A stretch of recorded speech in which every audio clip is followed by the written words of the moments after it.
Many thanks for staying with us on the newsroom. I am Folashade Ogurinde. The Executive Secretary of the National Commission for Persons with Disabilities, James Lalu, has knocked the People's Democratic Party, PDP, its presidential candidate, Atiku Abubakar, and his running mate, Ifeanyi Okowa, for not caring for persons with disabilities. Lalu, at a news conference on Thursday in Abuja, alleged that during Atiku's tenure as vice president under the PDP for 8 years, it made no impact on the lives of PWDs. He explained that during the first and second terms of former vice president Atiku Abubakar and the PDP, the disability community struggled even when the bill was passed by the National Assembly. Atiku and the PDP did not sign it into law. Godwin Emefiele, governor of the Central Bank of Nigeria, CBN, says the recently introduced cash withdrawal policy is not intended to make life difficult for Nigerians, but to strengthen the country's economy. Speaking with journalists after a meeting with President Muhammadu Buhari in Daura, Katsina State, Emefiele said many nations were adopting digitization and going cashless. Under the new policy, the CBN restricted the maximum cash withdrawal over the counter by individuals and corporate organizations per week to 100,000 and 500,000 naira respectively. The World Health Organization says Nigeria accounted for 31% of malaria deaths recorded globally in 2021. The organization, in its World Malaria Report, said there were 247 million malaria cases and 619,000 deaths globally in 2021, adding that the figures show an increase of 2 million cases and a decrease of 6 million deaths compared to the start of the pandemic in 2019.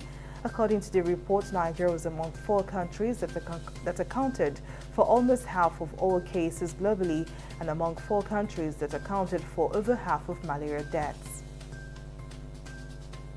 The managing director of the International Monetary Fund has praised China's decisive move away from its hardline zero COVID-19 policy at a press briefing with the heads of other major economic institutions on Friday.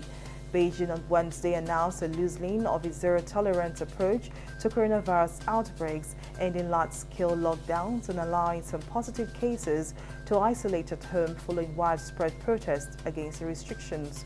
The global economy has been rocked this year as Russia's invasion of Ukraine has added to a stuttering post-pandemic recovery and a cost of living crisis in many countries.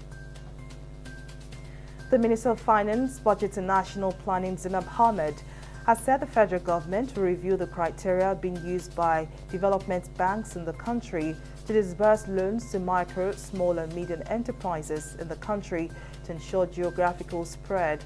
Ahmed made this known on Thursday when she appeared before the Senate ad hoc committee set up to investigate the alleged uneven disbursement of the 500 billion federal government loans already given out to MSMEs by development banks. She also said that the CBN will review the criteria so as to strike a balance that would enable the banks to do more where development is much more needed. At least 12 people, mostly civilian volunteers supporting the armed forces, have been killed in northern Burkina Faso in a new attack by suspected jihadists. According to officials, the attack took place on Wednesday at Bouala in Central North region. However, several terrorists were neutralized by volunteers after a 2-hour-long fight.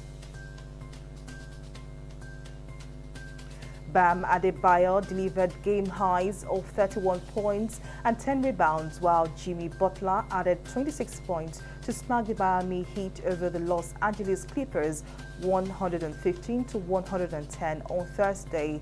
Adebayo made 14 of 21 shots from the floor and contributed 4 assists, while 6-time NBA All-Star Butler added 8 rebounds, 5 assists and 4 steals, while scoring the Heat's last 8 points.